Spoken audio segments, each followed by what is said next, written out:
So today we're going to see how to apply discount on NexoPOS 4.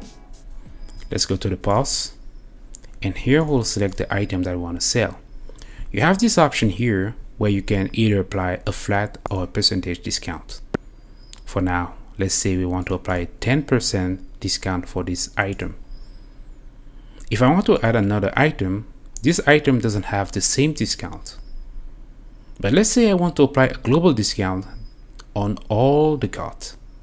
I have to go on discount here, and here I can apply, let's say, 50%.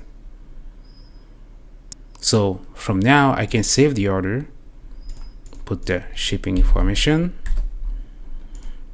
Here we don't have any billing address and shipping address for the selected customer, so I'll save it and make a payment. Now when I go back to the POS,